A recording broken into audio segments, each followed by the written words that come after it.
Bismillahirrahmanirrahim. I hope you will be fine. Today we will have our lecture number 3 on metallic materials. Today's topic is types of Portland cement. So there are different types of Portland cement depending upon their different characteristics. According to STM standard, there are 5 basic types of Portland cement. Type 1 regular cement, that is used for general use, called OPC. Type 2 moderate sulfate resistance or moderate heat of hydration, that is C3S less than 7%. Type 3 is with increased amount of C3S, high, also known as high early strength cement. Type 4 is a low heat cement, and type 5 is a high sulfate resistance. So these are the different types of Portland cement according to ASTM standards. The type 1 is the regular cement. जो हमारे पास जो type 1 है वो हमारे पास regular cement है, जिसको हम आम सीमेंट जो हम यूज़ करते हैं या जनरल जो यूज़ के लिए हम यूज़ करते हैं, वो जो कि रेगुलर हम यूज़ करते हैं उसको हम OPC भी कहते हैं, ऑर्डिनरी पोर्टलैंड सीमेंट। इसको जो है according to STM standard type 1 cement कहते हैं। जो मॉडरेट सल्फेट रेजिस्टेंस है और मॉडरेट हीट ऑफ हाइड्रेशन है, जिसके अंदर जो है C3A लेस देन 7% होती है, उसको जो है हम टाइप 2 पोर्टलैंड सीमेंट कहते हैं। जो टाइप 3 सीमेंट है ये हमारे पास, इसके अंदर हमारे पास जो है C3S की क्वांटिटी जो है वो हमारे पास जो है इंक्रीज होती है, और इसी वजह से हमारे पास इसकी जो स्ट्रेंथ होती है वो अर्ली जो है आती है, और इसीलिए इसको जो है हायर अर्ली स्ट्रेंथ सीमेंट कहते हैं। जो टाइप 4 है उसको जो है लो हीट सीमेंट कहते हैं। इसकी जो हीट ऑफ हाइड्रेशन है वो बहुत लो होती है। जो टाइप 5 है इसको जो है हाई सल्फेट रेजिस्टेंट सीमेंट कहते हैं, और इनको उन जगहों पर यूज़ किया जाता है जहाँ पर जो है सल्फेट का ख़तरा, अटैक का जो है ख़तरा हो, तो उसी जगहों पे जो है टाइप 5 सीमेंट जो है यूज़ किया जाए, जो कि हाई सल्फेट रेजिस्टेंट सीमेंट है। Sulfates can react with C4ASH18 to form an expensive product. By reducing the C3A content, there will be less C4ASH formed in the hardened paste. जो sulphate है वो react करके हमारे पास जो है CSH जिसको हम कहते हैं, ठीक है, वो फॉर्म करता है एक्सपेंसिव, जो कि एक्सपेंसिव प्रोडक्ट है। और C3A की कंटेंट को रिज्यूम का अगर हम रिड्यूस करते हैं तो फिर से हमारे पास जो CSH है वो भी जो है लेस फॉर्म होता है हार्डन पेस्ट के अंदर। Typical chemical composition is given in the following table। जो इनकी केमिकल कंपाउंड्स है, जैसे ट्राई कैल्शियम सिलिकेट है, डाई कैल्शियम सिलिकेट है, ट्राई कैल्शियम एल्यूमिनेट है, और टेट्रा कैल्शियम एल्यूमिनेफेराइड है, तो CSH2 है। तो ये डिफरेंट कंपोनेंट्स है सीमेंट के। तो according to the type 1, 2, 3, 4 and 5 इनकी जो डिफरेंट परसेंटेजेस है इन केमिकल कंपोजिशंस की, तो वो इस टेबल के अंदर जो है प्रोवाइड की गई है। टाइप 1 सीमेंट के अंदर जो C3S की क्वांटिटी है वो तकरीबन 50% तक होती है, C2S की 25%, C3A की 12% तक, C4AF की 8% तक, और CSH2 की जो है 5% तक होती है। टाइप 2 के अंदर जो है C3S की 45%, C2S की 30%, C4A की 7%, C4AF की 12%, और CS2 की जो है हमारे पास जो है 5% तक होती है। जो टाइप 3 है जिसको जो है हम हाई अर्ली स्ट्रेंथ सीमेंट भी कहते हैं, इसके अंदर जो C3S की क्वांटिटी है उसको जो है इंक्रीज किया गया है अप टू 60%, और C2S जो है जो कि स्लोली जो है हाइड्रेट होता है, इसकी जो क्वांटिटी वो कम की गई है, जो कि 15% है। C3A इसके अंदर जो है 10% है, C4AF टेट्रा कैल्शियम एल्यूमिनेफेराइड जो है 8% है, और CSH जो है वो 5% है। टाइप 4 के अंदर हमारे पास जो कि लो हीट सीमेंट है, तो उसके अंदर जो है जो C3S है जो कि अर्ली जो है हार्डन होता है, उसकी क्वांटिटी को कम किया गया है, जिसकी वजह से ये जो है हमारे पास जो है लो हीट सीमेंट कहलाता है। और जो C2S है उसकी क्वांटिटी को जो है इंक्रीज किया गया है अप टू 50%, C3A जो है 5% तक, और C4AF 12% तक, और CSH जो है वो 4% तक।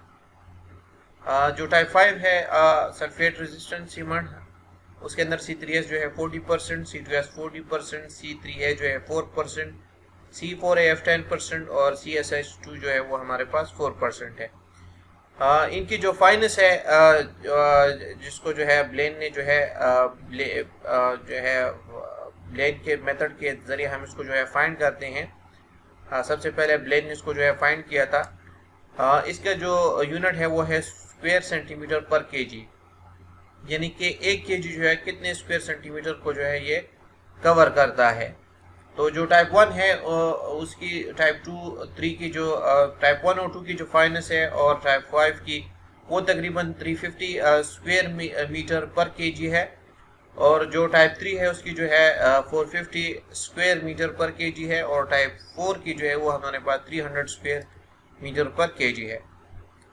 1 डे कंप्रेसिव स्ट्रेंथ इनकी जो है आल्सो गिवन है PSI के अंदर, ठीक है। तो वो जो है तकरीबन 100 PSI है टाइप 1 की, टाइप 2 की जो है हमारे पास 900 PSI, टाइप 3 की 2000 PSI, टाइप 4 की जो है 450 PSI और टाइप 5 की जो है वो 900 PSI। हीट ऑफ हाइड्रेशन जो है आफ्टर 7 डेज इनकी जो है वो जूल्स पर ग्राम के हिसाब से जो है 330 जो है टाइप 1 की है, टाइप 2 की जो है 250 है, टाइप 3 की जो है 500 है, टाइप 4 की जो है 210 है, और टाइप 5 की जो है 250 है। टाइप 3 की जो है इस वजह से ज़्यादा है क्योंकि वो जो है हमारे पास अर्ली स्ट्रेंथ सीमेंट है, या रैपिड हार्डनिंग सीमेंट इसको भी कहते हैं। इसके अंदर जो C3S की क्वांटिटी है वो ज़्यादा है, इसलिए इसकी जो हीट ऑफ हाइड्रेशन है 7 डेज की वो जो है ज़्यादा है। From the above table, we can evaluate the behavior of each type of cement and provide the standard in selecting different cement types. The following figure shows the strength and temperature rise for the different types of cement. इस figure से आप जो है अंदाज़ा लगा सकते हैं कि कौन सा टाइप जो है जल्दी जो है आपको स्ट्रेंथ प्रोवाइड करता है और कौन सा जो है किसकी स्ट्रेंथ जो है वो ज़्यादा है। इस टेबल के अंदर जो है इस ग्राफ के अंदर जो है हॉरिजॉन्टल साइड के ऊपर टाइम गिवन है इन डेज, और वर्टिकल साइड के ऊपर जो है वो टेम्परेचर की राइज जो है गिवन है मास के इन मास कंक्रीट डिग्री सेंटीग्रेड में, ठीक है। सो जो है चूंकि ये जो है जो टेबल है ये जो है प्रॉपर्टी हीट ऑफ हाइड्रेशन के हिसाब से जो है ये टेबल जो है कंस्ट्रक्ट किया गया है, ठीक है, कि किसकी हीट ऑफ हाइड्रेशन जो है ज़्यादा होगी या अर्ली होगी।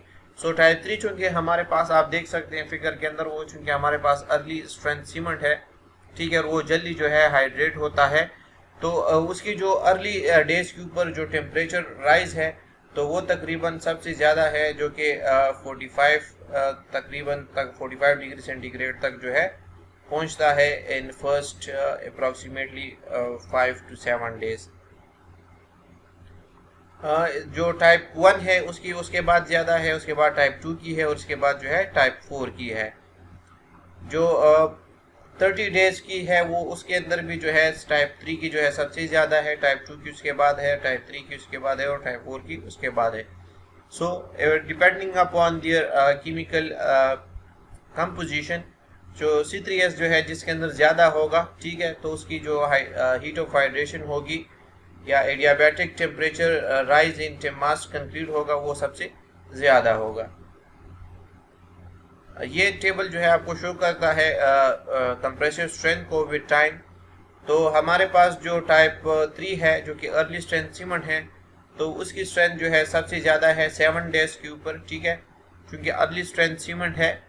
टाइप 1 की उसके बाद है, टाइप 2 और टाइप 5 जो है उसके बाद है, और टाइप 4 जो है सबसे नीचे है, क्योंकि वो हम टाइप 4 जो है हमारे पास लो हीट सीमेंट है। 90 डेज के ऊपर इनकी जो स्ट्रेंथ है वो तकरीबन सबकी जो है एक जितनी है, जो कि तकरीबन 3000 या 35 मेगा पास्कल तक पहुंचती है। और जो एंड है आफ्टर 2 इयर्स, तो वो जो है टाइप 2, टाइप 4 और टाइप 5 इनकी जो है सबसे ज़्यादा है, टाइप 1 की उसके बाद है, और टाइप 3 की उसके बाद जो है कम है। सो जो जिनकी अर्ली स्ट्रेंथ जो है ज़्यादा होती है उनकी लेटर जो स्ट्रेंथ है वो कम होती है, ठीक है, जबकि जिनकी लेटर स्ट्रेंथ जो है अर्ली स्ट्रेंथ जो है कम होती है उनकी लेटर स्ट्रेंथ जो है ज़्यादा होती है, क्योंकि वो स्लोली जो है हाइड्रेट करते हैं और एट द एंड उनकी जो स्ट्रेंथ होती है वो आहिस्ता आहिस्ता ज़्यादा होती जाती है। This graph provides the basic justification in selecting the cement for engineering applications. For instance, for massive concrete structures, hydration heat is an important consideration because excessive temperature increase to above 50 to 60 degrees Celsius will cause expansion and cracking. Hence, type 4 cement should be the first candidate, and type 3 should not be used for a foundation exposed to groundwater with high concentration of sulfates. High sulfate resistance is needed. Thus, type 5 should be selected if high early strength is needed. Type 3 will be the best choice, but generally type 1 is the most popular cement used for civil engineering. In graph से हमें जो है पता चलता है कि कौन सा सीमेंट जो है हमने कहाँ पर यूज़ करना है और उनकी जो स्ट्रेंथ है वो जो है उनकी स्ट्रेंथ जो है कितनी होगी अगर हम उनको यूज़ करेंगे ऑन अ सर्टेन टाइम या ऑन अ सर्टेन पीरियड या सर्टेन डेज के बाद। तो depending upon the field condition हमने जो है डिफरेंट टाइप ऑफ जो सीमेंट है हम उसको जो है यूज़ करेंगे डिपेंडिंग अपॉन द कंडीशंस। अगर आपके पास जो है ग्राउंड वाटर के अंदर जो है हाई कंसंट्रेशन ऑफ सल्फेट्स है तो उसके इसके अंदर जो है आप टाइप 4 जो है वो टाइप 5 जो है यूज़ करेंगे जो कि हाई रेजिस्टेंस जो है शो करता है अगेंस्ट सल्फेट। सिमिलरली अगर आप जो है आपको अर्ली स्ट्रेंथ चाहिए तो उसके इसके अंदर आप जो है टाइप 2 सीमेंट जो है यूज़ करेंगे। So depending upon the condition construction के लिहाज से आपके पास जो रिक्वायर्ड हो वो आपका सीमेंट जो है आप यूज़ कर सकते हैं, लेकिन जनरली जो है टाइप 1 जो है वो सबसे पॉपुलर है, ठीक है, और उसके रिजल्ट्स भी जो है अच्छे हैं। सो इस वजह से नॉर्मली जो है टाइप 1 सीमेंट जो है वो यूज़ किया जाता है for different civil engineering constructions. Basic test of Portland cement, इसके अंदर हमारे पास डिफरेंट टेस्ट है जो पोर्टलैंड सीमेंट के ऊपर किए जाते हैं। पहला जो टेस्ट है वो फाइनेस है। फाइनेस जो है वो हमारे पास उसका फॉर्मूला है surface area divide by weight, यानी कि आपके पास जो सरफेस एरिया है वो कितना है पर वेट के हिसाब से। सो इसके अंदर हम जो है 1 kg सीमेंट लेते हैं इस टेस्ट के अंदर और उसको जो है हम स्प्रेड करते हैं तो और उसके जो स्प्रेड है वो हम चेक करते हैं कि कितना एरिया के ऊपर 1 kg सीमेंट जो है वो स्प्रेड होता है, कितना एरिया वो कवर करता है। This test determines the average size of cement grains. The typical value of fineness is 350 square meter per kg. ठीक है, ये जो टेस्ट है इसके थ्रू हम जो है average size of cement grain जो है यूज़ का चेक करते हैं। जितना फाइन होगा उतना जो सरफेस एरिया जो है वो ज़्यादा कवर करेगा, जितनी उसकी फाइनेस जो है कम होगी उतना जो है कम एरिया जो है वो कवर करेगा। टिपिकल वैल्यू जो फाइनेस की है वो तकरीबन 350 स्क्वायर मीटर पर केजी है। Fineness controls the rate and completeness of hydration. The finer a cement, the more rapidly it reacts, the higher the rate of heat evolution and the higher the early strength. अगर आपके पास हमारे पास जो finance है ये हमारे पास जो है जो रेट ऑफ हाइड्रेशन है और उसकी जो कंप्लीटनेस है उसको जो है कंट्रोल करता है। जितना सीमेंट फाइनर होगा उतना जो मोर रैपिडली जो है रिएक्ट करेगा और उसकी जो rate of heat of evolution है या rate of heat of hydration है वो हायर होगी और उसकी जो स्ट्रेंथ होगी वो भी अर्ली होगी। टाइप 1, टाइप 2, टाइप 5 के लिए जो है फाइनेस गिवन है, ठीक है। फाइनेस जो है टाइप 1 की वो 350 स्क्वायर मीटर पर केजी है, टाइप 3 की 450 स्क्वायर पर केजी है और टाइप 5 की जो है वो 350 स्क्वायर मीटर पर केजी है। इनकी जो एफसी प्राइम है वो भी गिवन है, ठीक है। इन एफसी प्राइम जो कि एफसी प्राइम से मुराद है कंप्रेसिव स्ट्रेंथ ऑफ कंक्रीट, तो 1 डे का कंप्रेसिव स्ट्रेंथ जो है वो इन सीमेंट का गिवन है। तो इससे आप क्लियरली चेक कर सकते हैं कि जहां पर आपके पास जो है फाइनेस ज़्यादा है, जैसे कि टाइप 3 के केस में ज़्यादा है 450 स्क्वायर मीटर पर केजी, तो उसकी जो स्ट्रेंथ है वो अर्ली स्ट्रेंथ जो है वो ज़्यादा है, जबकि जिनकी जो फाइनेस जो है कम है तो उनकी जो अर्ली स्ट्रेंथ है वो कम है। अगला जो टेस्ट है जो कि हम सीमेंट के ऊपर करते हैं वो है इसकी normal consistency test. This test is to determine the water required to achieve a desired plastic paste state called normal consistency of cement paste. Normal consistency जो है टेस्ट है जिसको हम करते हैं in order to determine the water required to achieve the desire consistency. ठीक है, desire consistency को अचीव करने के लिए हम जो है ये टेस्ट करते हैं। ठीक है, it is obtain with the wicket operators by measuring the penetration of a loaded needle. और इस टेस्ट को हम जो है विकेट ऑपरेटर्स के ज़रिए करते हैं, जिसके थ्रू जो है हम मेजर करते हैं penetration of a loaded needle को। थर्ड जो टेस्ट है वो है टाइम ऑफ सेटिंग या सेटिंग टाइम टेस्ट इसको कहते हैं। This test is to determine the time required for cement paste to harden. Initial set can not be too early due to the requirement of mixing. जो time of setting है वो इस test के through जो है हम calculate करते हैं कि इसकी जो है सेटिंग टाइम जो है वो कितनी होगी। ठीक है, सीमेंट पेस्ट की सेटिंग टाइम कितनी होगी ताकि वो हार्डन होने के लिए। जो इनिशियल सेटिंग टाइम है वो सीमेंट की जो है बहुत जल्दी नहीं होना चाहिए, क्योंकि जो है जो मिक्सिंग रिक्वायरमेंट है उसको जो हम मिक्स करते हैं और जो प्लेस करते हैं उसके अंदर जो है कुछ ना कुछ टाइम रिक्वायर्ड होता है। इसलिए जो अर्ली इनिशियल सेटिंग टाइम है वो जो है कम नहीं होना चाहिए। Conveying, placing and casting final set can not be too late owing to the requirements of the strength development। और साथ ही साथ जो फाइनल सेटिंग है वो जो है ज़्यादा लेट नहीं होना चाहिए owing to the requirement of the strength development। Time of setting is measured by wicket operators। Initial setting time is defined as the time at which the needle penetrates 25 mm into cement paste, and final setting time is the time at which the needle does not sink visibly into the cement paste। जो setting time है इसको हम measure करते हैं with the help of wicket operators. Initial setting time हमारे पास जो है वो टाइम होता है जिसके अंदर हमारे पास जो नीडल है विकेट ऑपरेटर्स की वो पेनिट्रेट करती है सीमेंट के अंदर 25 mm तक। तो जितने टाइम के अंदर वो 25 mm तक पेनिट्रेट करता है तो वो हमारे पास जो है initial setting time of cement कहलाता है। जबकि final setting time of cement ये है कि जब वो नीडल जब उस सीमेंट पेस्ट के अंदर जो है सिंक ना करे, ठीक है, यानी कि उसके अंदर जो है डूबे ना, ठीक है, और उसके ऊपर जो है उस सरफेस के ऊपर ही रहे, तो वो जो है हमारे पास फाइनल सेटिंग टाइम कहलाता है। ये टाइम जो है जब हम पानी ऐड करते हैं तो उस टाइम से जो है स्टार्ट होता है अप टू दीज लिमिट्स। अगला जो टेस्ट है वो है soundness.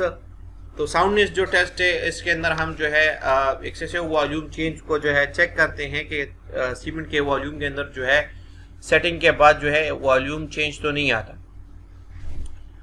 Unsoundness in cement is caused by the slow hydration of MgO और फ्री लाइम। जो अनसाउंडनेस है ये हमारे पास सीमेंट के अंदर कॉज होता है slow hydration of MgO, magnesium oxide और फ्री लाइम की वजह से। अगर आपके सीमेंट के अंदर जो है मैग्नीशियम ऑक्साइड या फ्री लाइम मौजूद है तो उसकी वजह से सीमेंट जो है अनसाउंड होगा। मींस के जब सीमेंट पेस्ट आप बनाएंगे, ठीक है, और जब वो हार्ड होगा, सेट होगा, तो उसके जो वॉल्यूम होगा वो उसके अंदर जो है चेंजेस होंगी। क्योंकि जो MgO है या फ्री लाइम है तो उसके अंदर जब आप पानी ऐड करते हैं या पानी के साथ जब वो कांटेक्ट करता है तो उसका वॉल्यूम जो है वो बढ़ जाता है। The reaction are Mg plus H2O, they will give you MgOH2, and CaO plus H2O will give you CaOH. Another factor that can cause unsoundness is the delayed formation of ettringite after cement and concrete have hardened. The pressure from crystal growth will lead to cracking and damage. अगला जो reason unsoundness का हो सकता है वो delayed formation of ettringite है आपके पास। जब सीमेंट आपके पास जो है हार्ड हो जाता है, the pressure from crystal growth will lead to cracking and damage. The soundness of the cement paste must be tested by accelerated methods. और इस वजह से जो सीमेंट की साउंडनेस है वो एक्सेलरेटेड टेस्ट मेथड्स के थ्रू जो है चेक करना चाहिए। इसके लिए जो एग्जांपल है अनसाउंडनेस को चेक करने के लिए या साउंडनेस को सीमेंट को चेक करने के लिए वो ली चार्टियर टेस्ट है अकॉर्डिंग टू BS 4550। इस टेस्ट के अंदर हम जो है मेजर करते हैं potential of volumetric change of cement paste. Another जो टेस्ट है वो है ऑटोक्लेव एक्सपेंशन टेस्ट है जो कि STM C151 के अकॉर्डिंगली हम करते हैं। और इस टेस्ट के अंदर जो है हम इंक्रीज द टेम्परेचर के साथ जो है जो प्रोसेस है, जब हम टेम्परेचर को इंक्रीज करते हैं तो जो प्रोसेस है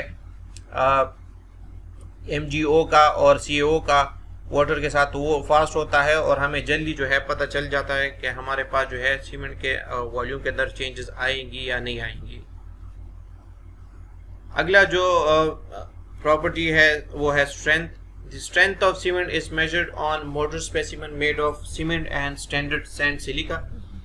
Compression test is carried out on a 2-inch cube with sand cement ratio of 2.75:1 and water cement ratio of 0.4854 Portland cement। Strength की जो टेस्ट है इसको हम जो है मेजर करते हैं मोटर स्पेसिमन के ऊपर, जो कि हम सीमेंट सैंड से जो है बनाते हैं। इसकी जो रेशियो होती है वो इसको हम सैंड जो है 2.75:1 सीमेंट के हिसाब से हम इसको जो है यूज़ करते हैं, और जो वाटर सीमेंट रेशियो है वो हम 0.485 जो है रखते हैं। इसके अंदर जो क्यूब्स हम बनाते हैं वो हम 2-inch क्यूब्स जो है हम बनाते हैं और उसको जो है हम फिर टेस्ट करते हैं। Specimen are tested wet using a loading rate at which the specimen will fail in 20 to 80 second. इस टेस्ट के अंदर हम जो स्पेसिमन बनाते हैं उसको हम वेट टेस्ट करते हैं using a loading rate at विच, जिसके अंदर हम जो है जो स्पेसिमन है वो फेल होता है 20 to 80 सेकेंड्स के अंदर। The direct tensile test is carried out on a specimen shaped like a dumbbell. The load is applied through specially designed grips. Flexure strength is measured on a 40x40x160 mm prism beam test under a center point bending। जो tensile test है वो beam के ऊपर जो है किया जाता है, इसके डायमेंशन 40x40x160 mm होते हैं, जो कि प्रिज्म बीम होता है, और उसके ऊपर जो है फ्लेक्चर की टेस्ट किया जाता है सेंटर पॉइंट लोडिंग का, बेंडिंग का। ठीक है, इसके लिए जो है स्पेशली डिजाइन ग्रिप्स होते हैं, उनके ऊपर जो है ये टेस्ट किया जाता है। अगला जो टेस्ट है वो है हीट ऑफ हाइड्रेशन टेस्ट। ये test according to BS 4550 part 3 section 3.8 NSTMC 186 के अकॉर्डिंगली किया जाता है। Cement hydration is a heat releasing process. The heat of hydration is usually defined as the amount of heat evolved during the setting and hardening at the given temperature measured in joule per gram. The experiment is called heat of solution method। इस test के अंदर हमारे पास जो है heat of hydration जो है हम find करते हैं। ठीक है, इस टेस्ट के अंदर हम जो सीमेंट है, जो सीमेंट जो हाइड्रेशन हीट रिलीज करता है उसको हम मेजर करते हैं, और इसकी वैल्यू को हम जाउल ग्राम पर ग्राम के अंदर हम मेजर करते हैं। इस टेस्ट को हम कहते हैं solution method, heat of solution method. इस टेस्ट के अंदर हम जो है हीट ऑफ हाइड्रेशन जो है वो फाइंड करते हैं। Basically the heat of solution of dry cement is compared to the heat of solution of separate portion of the cement that have been partially hydrated for 7 and 28 days. The heat of hydration is then the difference between the heat of solution and dry and partially hydrated cement for the appropriate hydration period. This test is usually done on type 2 and type 4 cement only because they are used when heat of hydration is an important concern. Basically इस test के अंदर हम जो है heat of solution test के अंदर जो है ड्राई सीमेंट के ऊपर हम इसको करते हैं, और इसको जो है हम पार्शियली हाइड्रेटेड सीमेंट के ऊपर करते हैं, जो कि 7 to 28 डेज के ऊपर जो है पार्शियली हाइड्रेटेड होते हैं। इस टेस्ट के अंदर इन दोनों का जो डिफरेंस होता है उसको जो है कंपेयर किया जाता है। ठीक है, और इस टेस्ट को जो है हम नॉर्मली जो है टाइप 2 और टाइप 4 सीमेंट के ऊपर करते हैं, क्योंकि उन केसेस जब हम ये टाइप 2 टाइप 4 सीमेंट जब यूज़ करते हैं तो दिस मीन्स कि हमारे पास जो हीट ऑफ हाइड्रेशन है वो इम्पोर्टेंट कंसर्न है। सो इस वजह से इनको हम जो है टाइप 2 और टाइप 4 सीमेंट के ऊपर करते हैं। एक्सेसिव हीटिंग में lead to cracking in massive concrete construction. अगर आपके पास जो हीट ऑफ हाइड्रेशन है अगर वो ज़्यादा है, ठीक है, सो वो जो है क्रैकिंग का बायस बनता है मैसिव कंक्रीट कंस्ट्रक्शन के अंदर, जैसे कि डैम्स वगैरह हो गए, क्योंकि डैम्स की कंस्ट्रक्शन के अंदर जो है हम काफ़ी ज़्यादा अमाउंट ऑफ कंक्रीट यूज़ करते हैं। Other experiments including sulphate expansion and air content of motor. जो दूसरे टेस्ट है वो उसके अंदर हम जो है सल्फेट एक्सपेंशन चेक करते हैं और air content of mortar check करते हैं। यहाँ पर आपका आज का जो लेक्चर है वो कंप्लीट हो गया है। अगर आप लोगों को कोई क्वेश्चन है तो यहाँ पर कमेंट में आप पूछ सकते हैं।